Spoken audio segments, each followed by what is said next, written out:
Head over to Doug Gottlieb, who's in for Colin. Doug, what's on the show today? Well, as we wait to see the trade deadline come and go, will we see a major move, and will the Cavs make a move to help this depleted roster? More than anything, guys, we all react to LeBron James making the game winner. Is this the shot that propels the Cavs back to the top of the East, or is just a shot in the backside that helps them feel good for a day? We'll talk about it. Thanks, Doug. Time for our final topic of the day. Don't look now, but the Pistons have won 5 straight since trading for Blake Griffin. Blake has averaged nearly 22 points and 8 boards since coming to Detroit, and they're currently just behind the Sixers for the final playoff spots. Shane, are you buying the Pistons as any threat in the East? Well, Andre Drummond has turned into Wilt Chamberlain and got 27 rebounds last night. Blake Griffin obviously makes them substantially better, Skip. Yeah. I can see them possibly being the 4th seed. Maybe if Cleveland doesn't do right, they're going to be tough to beat because they got those 2 bigs every night. You know Drummond's going to give you somewhere between 15 and 20 rebounds. They're probably never going to lose the rebounding battle. They got a big guy in Blake Griffin that can score. But here's the interesting part, Skip. What are they going to look at? What are they going to look like when Reggie Jackson comes back? I don't know. There we go. See, hey. I know he's doing well now, but old Reggie going to come back in there. But if he gets healthy and happy, which he's not always happy, he's got talent, man. He's still ball dominant. Well, he is ball dominant. Well, I agree. But in the end, I thought Blake Griffin, his heart wouldn't be in playing in Detroit, you know, in the winter. He looks revitalized. He looks re-energized, right? He wanted to be wanted. I guess so. He feels wanted there, and they're in a stretch where they're playing 9 out of 10 at home. So I'm not going to overreact to this. Exactly. But they have a chance in what's still a bad East. I don't trust Toronto. Would you say 4th seed? Now they're not even in the playoffs at this moment, but I don't know. They could climb up to 5. That's it for us. We'll be back tomorrow at 9:30 Eastern. Right now, Doug Gottlieb tells you why last night's buzzer beater changed nothing for the Cavs. The Herd starts now.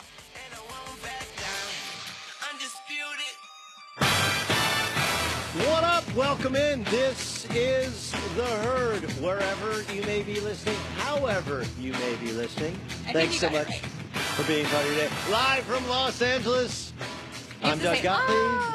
No, but he does and I do the what up. That's our 2 different things. Got it. I like what up. We have our 2 different things. The lovely and talented Christine Leahy, who somehow knows how to get on the best broadcast. She's on that NBC show that my kids love, and we watch on replay on NBC Sports Network. Like, I want to watch Ninja Warrior.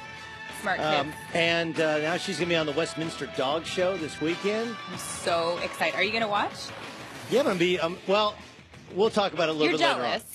I'm jealous, but I have a problem with watching that show.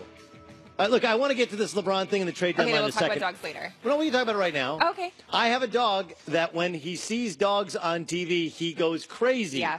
Crazy. And then starts looking to the side of it. It's the problem with having a smart dog. I mean, one, he'll look at the ingredients in an Alpo meat bride product. Would you fix this up for me? And he watches dogs on TV and goes crazy. So yes, we love dogs. We want to watch dogs, but it's hard to watch dogs on TV when you have a dog that watches dogs on TV and barks and goes crazy at the TV. That doesn't sound like a problem to me at all. It sounds very entertaining. I love when my dog barks at the TV or like dances around. Mine's 72 pounds and he's super tall and he like jumps up like he's trying to jump up and play with the dogs on TV.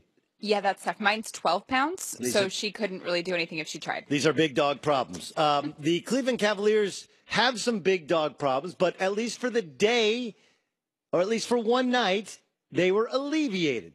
Desperately in need of a win in a highly entertaining game. I guess. I mean, look, some of it felt a little bit like adult league basketball. You shoot a 3, I shoot a 3. First time in NBA history, 2 teams combined for 40 made 3-point shots. Right? Like this game was played 3-point line to 3-point line. And man, was there some great shooting. And I have long contended that anyone who says, basketball players today aren't as skilled as they used to be. Like, really? Is dribbling, passing, and shooting not a skill? I think you misremember how skilled or how unskilled some players were back in the day. But look, they had a lead in the fourth quarter late. They gave it away and nearly choked it away and survived the Timberwolves into regulation. LeBron James had a huge block shot, had an incredible statistical game, and then did this to get the Cavaliers a dub. Green looking to the front court. Here's LeBron. James, catch, fire, ball game! He did it! LeBron James wins it for Cleveland! Okay, a couple things here. First, there are some similarities, at least, to the Christian Laettner shot. That was Kentucky and Duke back in the day. And I'm not really sure why the Minnesota Timberwolves are guarding two Cavs players in the backcourt with 1 second to go in the game. Like, you make a 70-footer to win the game, we tip your cap to you. You make a fadeaway from 20 feet with the best player or second best player on earth. Like, that's actually a pretty makeable shot.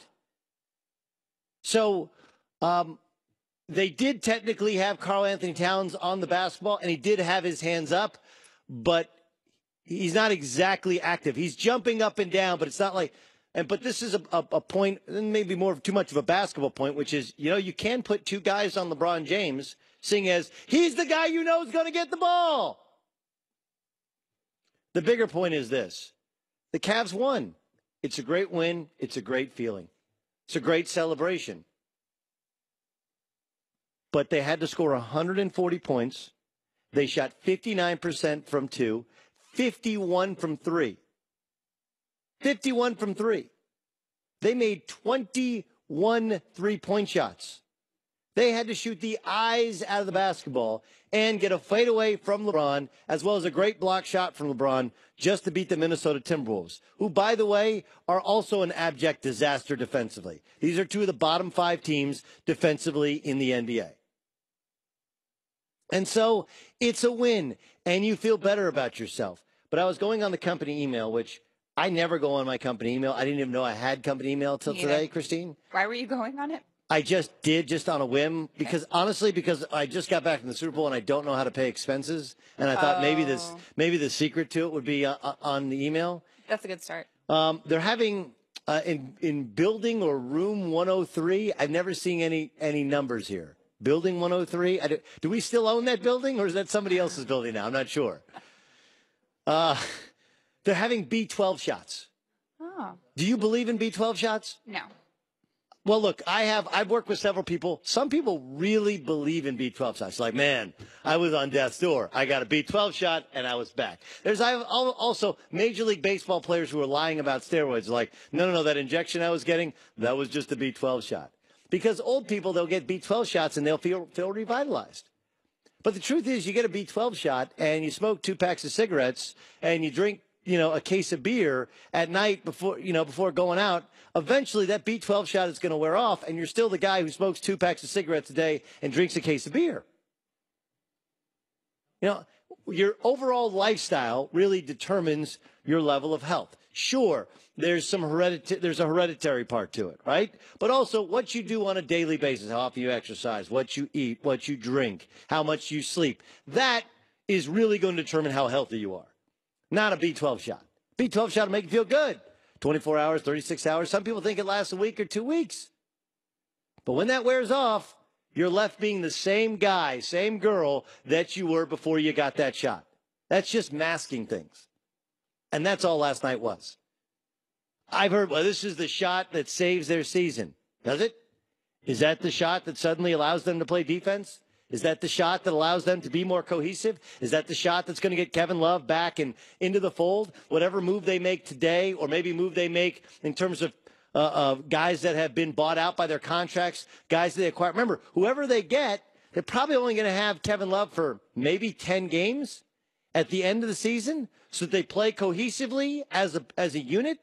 And then is LeBron, is Dwayne Wade, are these older players going to want to play every game at the end of the year so that they actually do have some cohesion, do have some chemistry? That's really hard. End of the day, this is still mismatched pieces. Mismatched pieces. So I'm not down on B12 shots, but I'm realistic that a B12 shot may make you feel better for a couple of days. But what really makes you feel better is your overall lifestyle. One side note before we get to a trade, which Adrian Wojnarowski of ESPN is just reporting. Did you see Isaiah Thomas in the celebration of the game-winning shot? It's great. So Isaiah Thomas, of course, when they lost to Orlando, he was quoted as saying, one of the big problems is we don't make adjustments, right? Which is calling out the coaching. They're celebrating after the game, and part of it is he's 5'8", 5'9". Part of it is he is really not well liked. He's like, look, I'm here, I'm celebrating, I'm with you.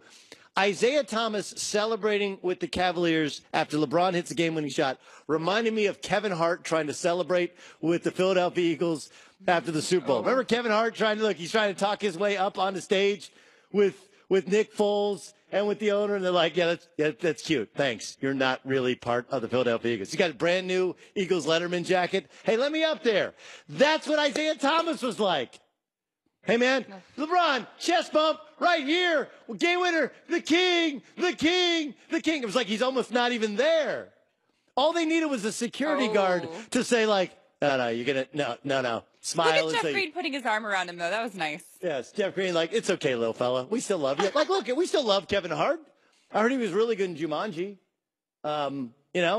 He took, I'm not a fan. In the celebrity... was it Celebrity All-Star Game? I should have won the MVP. He won the MVP. This is going back several years ago. That's what it reminded me of. All right, we do have there is a trade. So anybody who thought the Cavs were fooled by last night, the Lakers are sending Jordan Clarkson and Larry Nance to the Cavaliers. League sources tell ESPN. Don't know for who yet. Could the Lakers get that pick? Interesting. Interesting. I think the Cavs need to trade Isaiah. But I would guess that Isaiah Thomas is more likely to be former Cav or bought out Cav before the end of the season than anyone else. The problem with acquiring Jordan Clarkson, who is one of these really good six-man, come off the bench and just score, is all the things he doesn't do. Jordan Clarkson doesn't play any defense either. And if you're going to play Jordan Clarkson off the bench, what does that do with Dwayne Wade? What does that do with Derrick Rose? What does that do with Isaiah Thomas? Obviously, one, if not two, of those players will probably be sent back to the Lakers in return. There's an unconfirmed report that it's for Isaiah Thomas, Channing Frye, and the Cavs' first-round pick. That makes sense. But that is not confirmed. All right, unconfirmed report. If it's not from Woj, it didn't happen. Wait, right? You know what that also means? What? Is Isaiah a free agent after this year? Yes. Okay, but for the other guys, is LeBron really going to come to the Lakers and play with his former teammates, or isn't he trying to get away from those guys? Look, Isaiah's not going to be there, so it doesn't matter. I mean, right, but I don't even know. Like, I do think. Yeah, and Channing Frye's not a deal. And he, by the way, he does like Channing Frye. But Channing Frye, I don't even know if it's his last year of his deal. He's just going to stand outside and shoot threes. He's a great guy. He's also an Arizona guy. Channing Frye's super close with the head coach of the LA Lakers, Luke Walton, who's an Arizona guy. They have a bunch of Arizona. It's like it's basically University of Arizona runs the Warriors and the Lakers. So would this kill the possibility of DeAndre going there? You think they'd make more trades? I mean, like, look, you can still send Tristan Thompson, Kardashian, send him there. I do think there'll be multiple trades. They have to do something about their defense, and I don't think Larry Nance does anything about their defense. Yeah, so that's Adrian Wojnarowski says Cleveland is sending Isaiah Thomas and Channing Frye to the Lakers for Jordan Clarkson, Larry Nance, and league sources. So we don't know about the pick, but it could be the Cavaliers. Remember, they have two picks. They have their own pick, and they have the Nets pick, the Nets pick, if you will. So look. This is, by the way, the perfect way to handle this quote from Isaiah Thomas, which I thought was perfectly handled by Ty Lue after last night. Did you guys hear that or see that? So Isaiah Thomas said, here's the quote. After they lost to Orlando, they made adjustments and it worked. We just kept getting hit with the same thing, and we made no adjustments. It's been one of our biggest problems all year. Well, the Cavs just made an adjustment. They got rid of you. There's the ultimate adjustment. I'm not saying that LeBron James wasn't great last night. He was.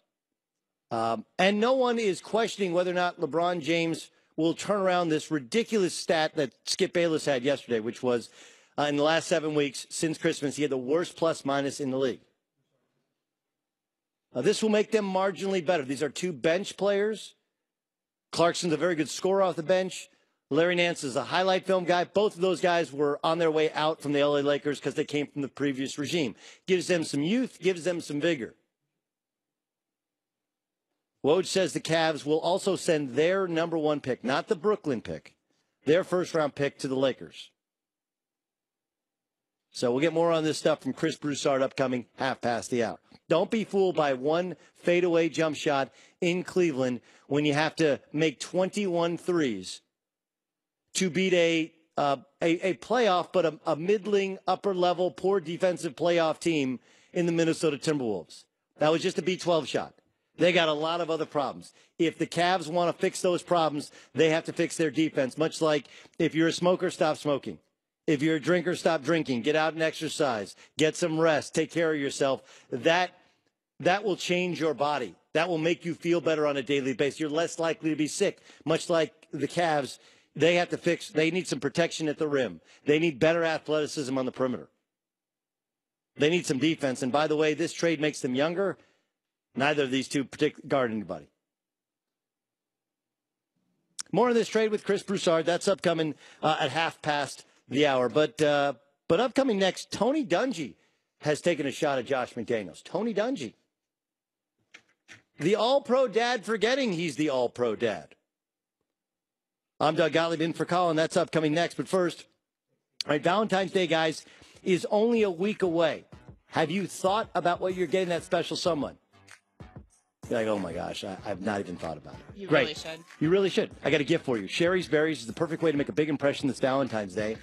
Well, I think outside, but you can think inside the box. Your berries will arrive in Sherry's Berries signature gift box with a beautiful ribbon. No gift wrapping is required.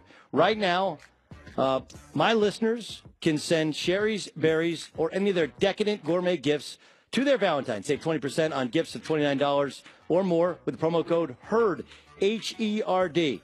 Juicy strawberries dipped in milk, dark chocolate, my favorite, white chocolate, topped with rich chocolate chips, chopped nuts, signature swizzles. You pick the delivery date.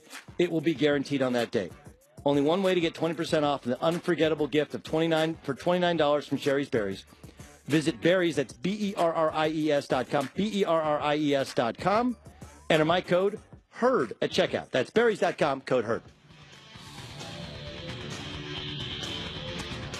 Begins with the Daytona 500 qualifying on Fox.